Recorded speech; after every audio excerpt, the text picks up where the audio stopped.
Have you ever sat down to play a game and thought to yourself, I want to play something scary, only to endlessly search your respective digital store or home library, unsure of which games are actually scary? I have. Hello, gamers. I'm the Unforgiven One, Rob, and welcome to the Game Review, where we ask the question, is it scary? The subject of today's question is the survival horror game Alien Isolation, released in 2014. Alien Isolation was designed to be a playable sequel to the original 1979 film Alien. Our story follows Amanda Ripley, who has been on a 15-year search for her mother, Ellen Ripley, the protagonist of the original film. I realize your mother has been missing for 15 years and you... It's okay. We'll both get what we want, right? Creative Assembly, the developers behind Isolation, knew that they had a bit of an uphill battle if they wanted to succeed with this franchise, as expectations were really low. Gamers were still furious and disappointed after the recent 2013 failure of Aliens Colonials Marines. But from the very first trailer, it is quickly apparent how much love and detail developers poured into the world of Alien Isolation, especially when it comes to the alien itself. You see, for the scares in this game to work at all, the alien has to carry a large amount of it single-handed.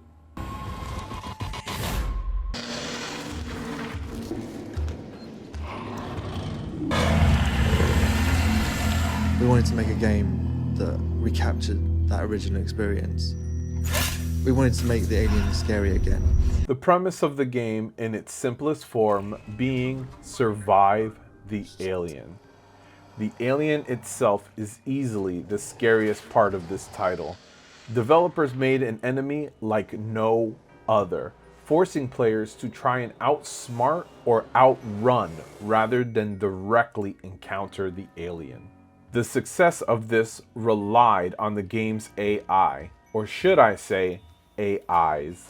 You see, Alien Isolation has two governing systems, the Macro Director AI and the Micro Alien AI. The Director's primary focus being management of the menace gauge, a system that allowed the game to know how much stress the player is under. The Director, from time to time, would send the alien directly to whatever location the player is currently in. The idea being the game is scarier when the alien is close by. Yeah, no duh. Thus, the gauge would begin to build depending on how close the alien is to you, if the alien currently has you in its line of sight, or if it was nearby on the motion tracker but could reach you quickly. Once peaked, the director would send the alien off to terrorize another area of the station. The idea being the player can't be scared all the time, or they'll just simply stop playing. Finally, the alien's behavior is governed by a behavior tree. This system has up to 30 possible tasks and behaviors. Most are locked at the beginning of the game, allowing the player time to become acquainted with their new foe.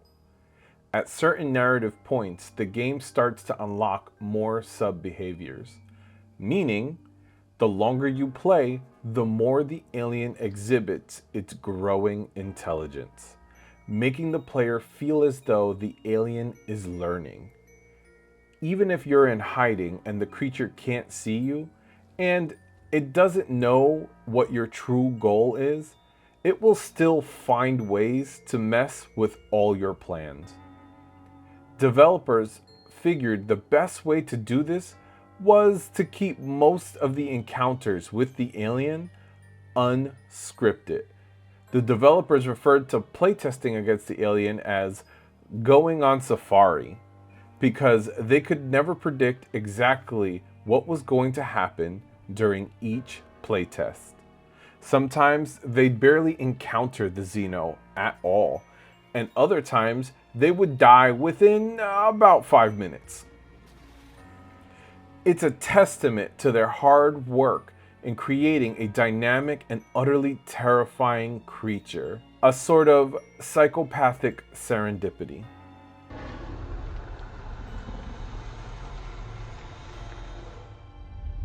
You know, what I think is so exciting about creating a game for people is you are able to put the spectator in this world. If any game is to succeed in scaring the player, it all starts with a creepy environment.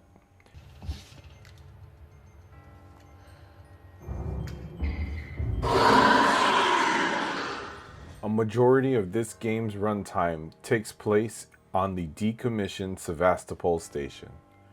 Right from the start, the station puts the player at unease, as it's apparent that something serious has happened aboard the retired station.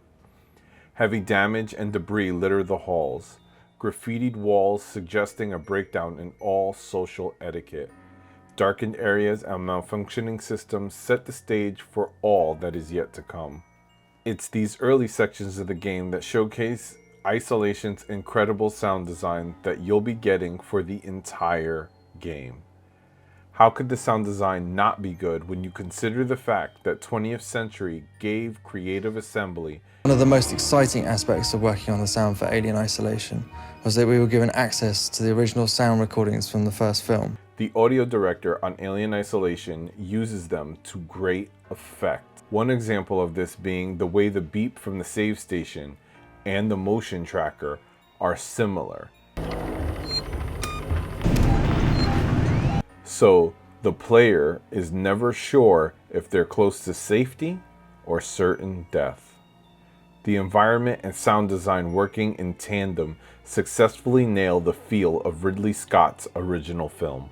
As the game progresses, you learn that the few humans left aboard have collected into small cliques and are wary of strangers.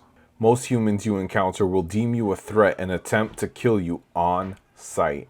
In other sections of the game, you'll encounter working Joes. These droids are docile at first, but certain sections of the game will see them become obstacles as well. Altogether, the setting, the sound design, the desperation of the few surviving humans, and the cold indifference of the droidy boys make for a terrifying environment.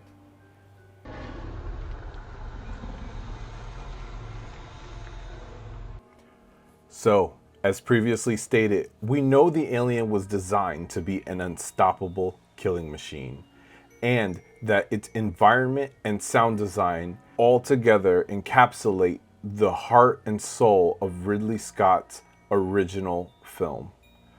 But does it have a story to match? Unlike some of the later movies in the franchise, Alien Isolation's story works as a solid sequel. It can easily stand among the ranks of the first two films. In fact, the story itself actually fits timeline-wise between the first and second movies. Isolation's full story unraveling over the course of the game's lengthy playtime, as you meet and quickly lose ally after ally, with the game eventually coming to a very bittersweet ending. As stated earlier, the premise is to survive the alien, because surviving is all the player can do. You do get weapons. This thing works. It's an animal. Animals are afraid of fire. I hope you're right. And tools to aid you on your journey, but only to aid. At no point in the game do you gain the ability to kill the alien. Instead, you spend the entirety of your playthrough playing the world's deadliest game of hide and seek. The player needn't fear though, as our protagonist, Amanda Ripley, is indeed a capable individual. Over the course of the game, Amanda proves to be a worthy foe for the alien, coming out the victor in many of the game's encounters, though never unscathed. Amanda Ripley's portrayal as a determined, relentless badass, being true to the character and paying homage to the legacy of the franchise's OG protag. Though, I must admit, I do have my gripes with some of the game's plot points. The whole premise of Ripley going to Sevastopol Station in the first place was a little tenuous. She had no logical or logistical reason for being there. Listen, if you find the black box of a missing plane, you don't invite the co-pilot's daughter to retrieve it with you. The fact is, we also have no idea how the company knew of the creature's existence in the first place.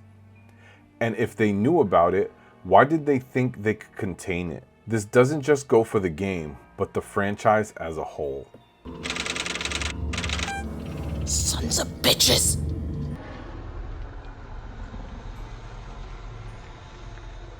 This game is a pillar of the horror.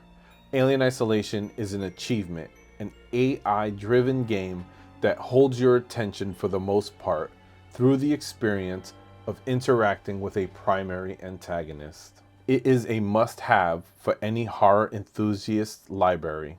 So with all that being said, let's answer the question. Is it scary? Put quite simply, yes. Alien Isolation is scary good fun. The setting, sound design, and immersive gameplay make you feel like you're there. The immersion in this game is unrivaled. Original. It's like Frankenstein or Dracula, Wolfman. Nothing seemed like it before or after. The Alien alone makes this game worth the purchase. Not only is the game scary, but the unscripted nature of it makes it so that even on subsequent playthroughs, the game remains scary. I would put the scares in this game on par with The Descent and, of course, the Alien franchise itself, trapped in a confined space with an almost unstoppable creature. If you guys like this review, make sure you hit the subscribe button so you never miss another scary video. My next video review will be on The Mortuary Assistant, so make sure you check back for that. And until next time, remember, it's not the dark you should fear, it's what's in it.